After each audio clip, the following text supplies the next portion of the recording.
Yo guys, in today's video I'm going to show you the best controller settings in Warzone that will have you shooting like the Warzone Pro Biffle.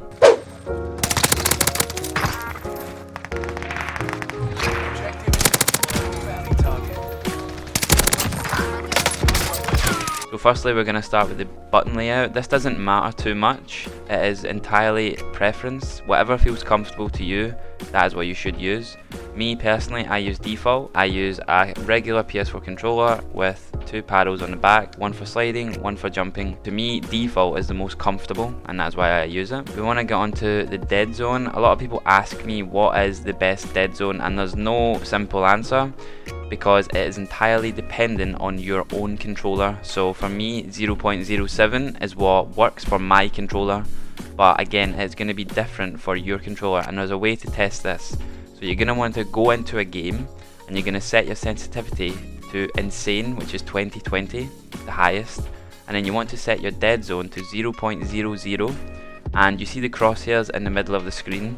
These are going to gradually move, or they might not if you have a really good controller. You're going to want to increase your dead zone by 0.01 and up it by 0.01 each time until the crosshairs stop moving on their own, and that is when you find your own dead zone. Now we're going to move on to stick sensitivity. Now a lot of people think higher sensitivity is better, but it is actually the opposite. The lower and the more controlled sense is actually the better option. Now the best Warzone player at the minute, Biffle, actually plays on 6.6, and most COD pros in CDL will also play on a lower sense. What I would advise is to start on low sense. Personally, I would advise 4 to begin with, maybe even 5, and then gradually increase it. Just find a sweet spot that you find that you can control your weapon's recoil. Now for the ADS sensitivity multiplier, if you find that when you're aimed down the sights and you're just not hitting those shots quite as cleanly as you think you should, personally I would lower it by 0.05.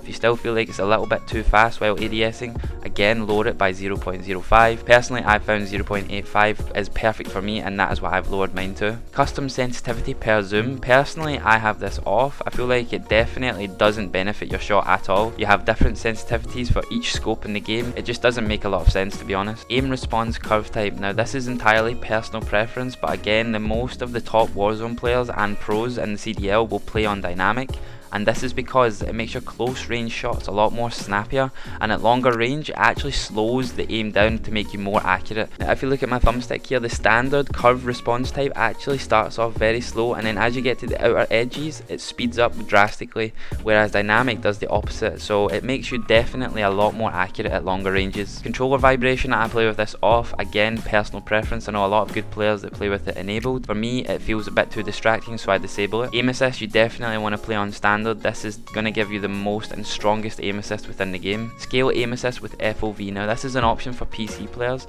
It definitely causes a lot of confusion. I'm going to clear things up and make it really simple and tell you that disabled is definitely the better option. Use/reload behavior. You're going to want to put this on contextual tap. It is by default on tap to reload, I believe. What that means is basically when you're looting in game, it means you don't have to hold down square or X to loot an item. Contextual tap means all you have to do is press the button once, and it's going to speed up that looting process and make you get a loadout even quicker. Armor plate behavior, now this is personal preference. Once again, I have mine on apply all. It's going to let me use the button once and then use my two thumbsticks to move around and maneuver around enemies. Some people prefer apply one, which only puts in one plate at a time, but you do have to do it manually. Next is slide behavior. You're going to want to set this to tap. It's going to increase your movement and increase your slide cancelling speed by a lot. A lot of people don't realise, but it's set to hold by default. This will slow you down a lot. Make sure you set this to tap. Next up is automatic sprint. You're going to want to put this to automatic tactical sprint.